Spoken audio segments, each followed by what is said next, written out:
Assalamu alaikum dear students, hope that you all are fine. Today I am going to teach you class 8th geography chapter number 3 mineral and power resources.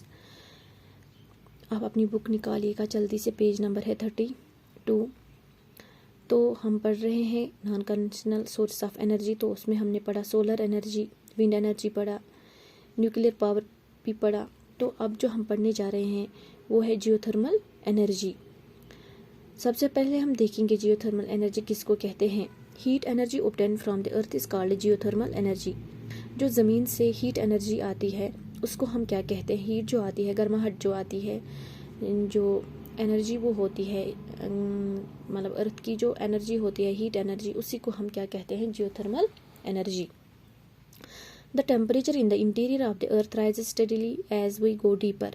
आपको पता होगा जैसे जैसे हम अर्थ के अंदर जाते हैं, जितना डीपर जाते हैं, जितना ही अंदर चले जाते हैं अर्थ के, उतना ही टेम्परेचर जो होता है वो वहाँ पे राइज हो जाता है, यानी कि राइज होता है। यानी कि जितना हम अर्थ के गहराई में जाएंगे उतना ही वहाँ का टेम्परेचर ज़्यादा होगा। समटाइम्स दिस हीट एनर्जी में surface itself in the form of hot springs. तो क्या होता है, जो ये हीट एनर्जी होती है, डीपर होती है इनसाइड द अर्थ, जो ये हीट एनर्जी होती है, तो ये कभी कभी खुद बाहर आ जाती है। किस तरह से? इन the form of hot springs, यानी कि जो वेल्स होते हैं या चश्मे जो होते हैं, यमन इस कशर पे नाग च वनान, तमन मज पाने कुन साथ गर्म आब नेरान। तो असल क्या आसान यह हीट एनर्जी, युस अंदर हीट च आसान, गर्माहट च आसान ज़मीनस अंदर, यह पत अमी वजह सान युस यह आब च नेबर नेरान, यह आसान गर्म पाने। तो इस तरह से स्प्रिंग्स की फॉर्म में जो ये अर्थ की जो हीट एनर्जी है बाहर आ जाती है कभी कभी हॉट स्प्रिंग्स के फॉर्म में। This heat energy can be used to generate power. तो इस हीट एनर्जी से भी हम क्या करते हैं, पावर को जनरेट करते हैं। जो ये ज़मीन की जो गर्माहट होती है, हीट जो होती है, हीट एनर्जी, तो इससे भी हम क्या करते हैं, पावर को जनरेट करते हैं। तो किस तरह से बाहर आती है, कभी कभी स्प्रिंग्स की, जो हॉट स्प्रिंग्स होते हैं, चश्मे जो होते हैं, उनमें जो गर्म पानी आता है वही होती है असल में हीट एनर्जी की वजह से वो आते हैं। तो इससे हम फिर बाद में जाके क्या करते हैं, ये जो इलेक्ट्रिसिटी है वो जनरेट करते हैं, पावर जनरेट करते हैं। Geothermal energy in the form of hot springs has been used for cooking, heating and bathing for several years. तो जियोथर्मल एनर्जी का इस्तेमाल जियोथर्मल एनर्जी जो हॉट स्प्रिंग्स के फॉर्म में आ जाती है, यानी कि हॉट स्प्रिंग्स में, यानी कि जो स्प्रिंग्स में पानी आता है, गर्म पानी जो आता है, तो जियोथर्मल एनर्जी जो है इसको हम किस लिए इस्तेमाल करते हैं, हम बहुत ही सालों से इसका इस्तेमाल करते आ रहे हैं। जो हॉट स्प्रिंग्स की फॉर्म में जो जियोथर्मल एनर्जी आती है, तो इसका हम इस्तेमाल करते आ रहे हैं सालों से, कुकिंग के लिए, खाना पकाने के लिए, हीटिंग के लिए और बाथिंग के लिए भी। USA has the world's largest geothermal power plants followed by New Zealand, Iceland, Philippines and Central America. USA जो है लीडिंग प्रोड्यूसर जो है जियोथर्मल एनर्जी का। तो उसके बाद कौन आता है, न्यूजीलैंड आता है, उसके बाद आइसलैंड, उसके बाद फिलीपाइंस और बाद में Central America. In India, geothermal plants are located in Manikarn in Himachal Pradesh and Puga valley in UT of Ladakh. अगर हम इंडिया की बात करेंगे तो इंडिया में जो जियोथर्मल प्लांट्स है वो कहाँ पे है, मणिकर्ण इन हिमाचल प्रदेश में पाया जाता है। और जो पोगा वैली है, यूटी जो है लद्दाख की, तो वहाँ पर भी इंडिया में एक जियोथर्मल पावर प्लांट है। तो ये अगर प्रोसेस देखी जाए तो हर एक जो भी ये नेचुरल जो ये पावर प्लांट जो है, तो इनमें क्या है, टरबाइन की मदद से ही इलेक्ट्रिसिटी जनरेट होती है। एक तो हीट जो होती है, नेचुरली जो हीट होती है, उसको जो जब हम क्या करते हैं, टरबाइन, इस हीट की वजह से, हीट एनर्जी की वजह से क्या होते हैं, टरबाइन्स रन हो जाते हैं और वहाँ पे जनरेटर लगा हुआ होता है, और जनरेटर जो बाद में जाके क्या करता है, इलेक्ट्रिसिटी को प्रोड्यूस करता है। इस तरह से तो हर एक में सेम ही प्रोसेस है। इनमें जो ये कन्वेंशनल सोर्स ऑफ एनर्जी जो है, इनमें हर एक में टरबाइन लगे हुए होते हैं। टरबाइन की वजह से ही ज़्यादातर जो है एनर्जी को हम इलेक्ट्रिसिटी को प्रोड्यूस कर पाते हैं। तो हर एक में इसी तरह की प्रोसेस है, टरबाइन्स लगे हुए होते हैं, जनरेटर्स लगे हुए होते हैं।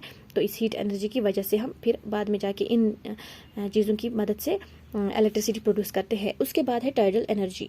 Energy generated from tides is called tidal energy. जो एनर्जी हम टाइड्स की मदद से हासिल करते हैं उसको हम टाइडल एनर्जी कहते हैं। पहले मैं समझाऊंगी आपको टाइड्स किसको कहते हैं।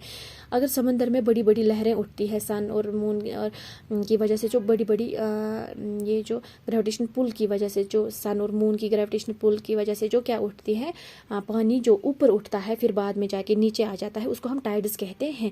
तो बड़ी बड़ी लहरें जो उठती है तो उनकी मदद से हम क्या हासिल करते हैं, जो एनर्जी हासिल होती है उसको हम टाइडल एनर्जी कहते हैं। Tidal energy can be harnessed by building dams at narrow openings of sea during high tide. Energy of the tides is used to turn the turbine installed in the dam to produce electricity. तो क्या होता है, जो यहाँ पे high tides जो है, low tidal energy is use to produce electricity. Low tidal energy ही हमें चाहिए, किस लिए, इलेक्ट्रिसिटी प्रोड्यूस करने के लिए। क्या होता है, हमें डैम्स को, जो समंदर के ओपनिंग पे जो हमें डैम्स को कंस्ट्रक्ट करना पड़ता है, बिल्ड करने पड़ते हैं हमें डैम्स। इस तरह से डैम्स बनाए जाते हैं। तो जो हाई टाइड आती है इस तरह से ये डैम से होके गुजरती है तो यहाँ पे क्या बन जाती है, लो टाइड, आहिस्ता आहिस्ता से चलता है। तो इसकी मदद से जो ये टर्बाइन्स होते हैं ये रन होते जा रहे हैं इस तरह से। तो यहाँ पे जनरेटर लगे हुए होते हैं। तो जनरेटर जो है इस तरह से टाइड्स, जैसे ही इस टाइड की मदद से यहाँ के टाइड्स आते हैं, यहाँ इस तरह से डैम्स को बिल्ड किया जाता है। हाई टाइड्स आते हैं, वो फिर जब इस तरह से बाहर निकलते हैं यहाँ से इन डैम्स से होके तो लो टाइड बन जाते हैं। इनसे क्या होते हैं, ये टर्बाइन्स रन हो जाते हैं, यानी कि हीट एनर्जी यहाँ पे जो होती है, इन हीट एनर्जी जो ये टाइडल एनर्जी की मदद से क्या होते हैं, ये जो है ये टर्बाइन्स ये रन हो जाते हैं, ये घूमना स्टार्ट करते हैं। तो यहाँ पे जो जनरेटर है ये हमें यहाँ पे जाके फिर ये कनेक्ट होता है इस टर्बाइन से, तो ये इलेक्ट्रिसिटी यहाँ से प्रोड्यूस करता है। इस तरह से हम टाइड्स की मदद से इलेक्ट्रिसिटी को प्रोड्यूस करते हैं। ड्यूरिंग हाई टाइड एनर्जी आप is use to turn the turbine. तो हाई टाइड्स जब आते हैं तो इस तरह से टाइडल एनर्जी का इस्तेमाल किया जाता है, जो टर्बाइन्स को रन करते हैं और बाद में जाके जो डैम में जनरेटर लगे हुए होते हैं, टर्बाइन्स लगे, इससे हम इलेक्ट्रिसिटी को प्रोड्यूस करते हैं। Russia, France and Gulf of Kutch in India have huge tidal mill farms. Russia, France और Gulf of Kutch in India में, जो गुल्फ ऑफ काशी है वहाँ पे बड़े बड़े टाइडल मिल फार्म्स बनाए गए हैं। तो यहाँ पे टाइडल एनर्जी की मदद से इलेक्ट्रिसिटी प्रोड्यूस की जाती है। रशिया, फ्रांस और गुल्फ ऑफ काशी जो है इंडिया में, वहाँ पे ये मिल फार्म्स बनाए गए हैं, टाइडल मिल फार्म्स। अब है biogas. Organic waste such as dead plant and animal materials, animal dung and kitchen waste can be converted into gases fuel called biogas. जो ऑर्गेनिक वेस्ट होता है या डेड, जैसे डेड प्लांट्स यानी कि सड़े हुए पौधे जो होते हैं, एनिमल जो होता है, एनिमल सड़ा हुआ या कोई मरा हुआ एनिमल जो होता है, उनका जो मटेरियल होता है, या एनिमल डंग्स जो होते हैं, तो या किचन वेस्ट जो होते हैं, इनको क्या किया जाता है, इनको कन्वर्ट किया जाता है गैसेस फ्यूल में। गैस जो होता है फ्यूल, उसमें इनको कन्वर्ट किया जाता है, इसको हम बायोगैस कहते हैं। जब इन डेड प्लांट्स, एनिमल मटेरियल और एनिमल डंग और किचन वेस्ट को कन्वर्ट करते हैं, किस में, गैसेस फ्यूल में कन्वर्ट करते हैं, उसी को हम बायोगैस कहते हैं। The organic waste is decomposed by bacteria in biogas digesters to emit biogas which is essentially a mixture of methane and carbon dioxide.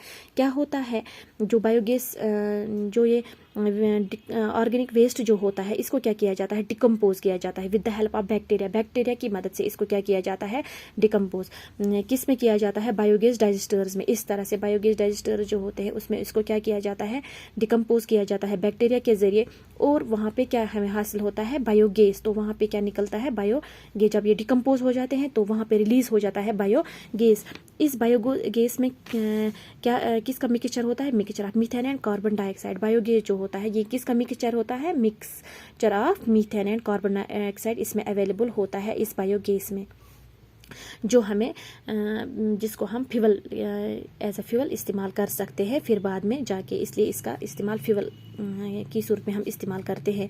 Biogas is an excellent fuel for cooking and lighting and produces huge amount of organic manoeuvre each year. Biogas जो है ये बहुत ही अच्छा fuel है जिसको हम cooking और lighting के लिए इस्तेमाल कर सकते हैं, और ये huge amount of organic manoeuvre भी इससे हम हासिल करते हैं पर ईयर। तो हर साल हम इससे क्या हासिल करते हैं, huge amount of organic manoeuvre, यानी कि हम ज़मीन की फर्टिलिटी के लिए, फील्ड्स की फर्टिलिटी के लिए भी इसका मैनवर जो है, ऑर्गेनिक मैनवर का इस्तेमाल कर सकते हैं जो इस बायोगैस से निकलता है।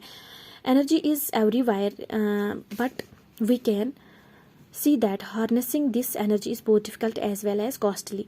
एनर्जी जो है हर जगह अवेलेबल है, अर्थ पे हर जगह एनर्जी अवेलेबल है, लेकिन मुश्किल क्या है इसमें, इसको हार्नेस करना बहुत ही मुश्किल है। एक तो मुश्किल है और दूसरा ये कॉस्टली है और कीमती भी है, यानी कि इसको हासिल करना, इसके ज़रिए इलेक्ट्रिसिटी प्रोड्यूस करना बहुत ही मुश्किल है और बहुत ही इसमें पैसा भी लगता है। Each one of us can make a difference bye not wasting energy. तो हमें हर एक को क्या करना चाहिए, हमें इस एनर्जी को वेस्ट नहीं होना देना चाहिए, हमें इससे फ़ायदा उठाना चाहिए। Energy saved is energy generated.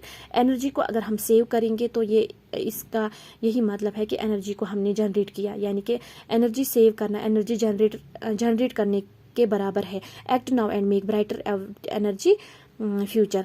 तो हमें क्या करना है, इस पे एक्ट करना है, यानी कि हमें एनर्जी को सेव करना है और इससे हमें फ़ायदा उठाना है, तो हमारा फ्यूचर तब जाके ब्राइटर बन जाएगा।